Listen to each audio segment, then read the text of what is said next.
खेलकुदलाई पनि उत्तिकै महत्त्वका साथ अगाडि बढाउने गरेको छ। हरेक वर्ष हामीले खेलकुद सप्ताह आयोजना गर्ने गरेका छौँ। त्यसै अनुरूप यस 2082 सालमा हामीले यो फागुनको 4 गतेबाट चाहिँ हामीले खेलकुद सप्ताह सुरु गर्दैछौँ। खेलकुद सप्ताहको सबैभन्दा सुरुमा हामीले स्टार्टिङ उद्घाटन चाहिँ म्याराथन दौडबाट सुरु गर्दैछौँ, जुन चाहिँ हामी यहाँ बुद्ध चोकबाट सुरु गरेर 2.5 किलोमिटरमा रहेको हेटौँडा सिटी कलेजको जेनिथसम्मको दूरी रहेको छ।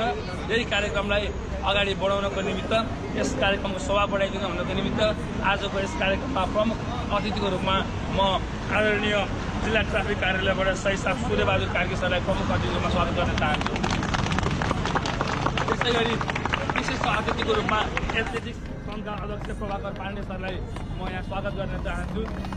एवं रूपले हामी यो कार्यक्रमलाई एकदमै छोटो मिठो रूपमा सम्पन्न गर्न गइरहेका छौँ। त्यसैले आफ्नो केही महत्त्वपूर्ण छोटो मिठो भनाइ राखिदिनु हुन यस हेटौँडा सिटी कलेज जेनिथका क्याम्पस प्रमुख आदरणीय श्रीबहादुर कार्की सरलाई हार्दिक अनुरोध गर्दछु। धन्यवाद सर।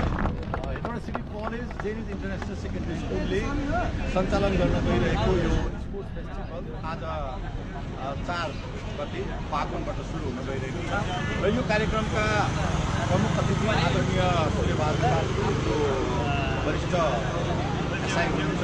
त्यसरी नै यस कार्यक्रमको आदरणीय प्रभाकर पाण्डेज्यू जो एथलेटिक्स मकवानपुर जिल्लाको अध्यक्ष हुनुहुन्छ र यो हेटौँडा सिटी कलेज र जेनिथसँग आबद्ध सम्पूर्ण प्राध्यापकज्यूहरू, विभिन्न पदाधिकारीज्यूहरू, विद्यार्थी भाइ बहिनीहरू र हामीले अगाडिको वर्ष जस्तै यो वर्ष पनि खेलकुदलाई चाहिँ एउटा प्राथमिकताका साथ शिक्षासँग जोडेर चाहिँ सञ्चालन गरिरहेका छौँ र यो 3 दिन सञ्चालन हुनेछ र यो पालि पनि हामीले स्वास्थ्यका लागि खेलकुद भन्ने नाराका साथ नै आयोजना गरेका छौँ भने हाम्रो विद्यार्थीहरूलाई चाहिँ play with passion win with pride, अर्थात् जोसले खेलौँ, गर्वका साथ जितौँ भन्ने कुरा म यहाँ विद्यार्थी भाइ बहिनीहरूलाई राख्न चाहन्छु र यहाँबाट अब यो कार्यक्रम चाहिँ सञ्चालन भएर चाहिँ हाम्रो यो म्याराथन पहिलो कार्यक्रम म्याराथन चाहिँ बुद्ध चोकबाट सञ्चालन भएर कलेजको चाहिँ हातामा पुगेर चाहिँ यो अन्त्य हुनेछ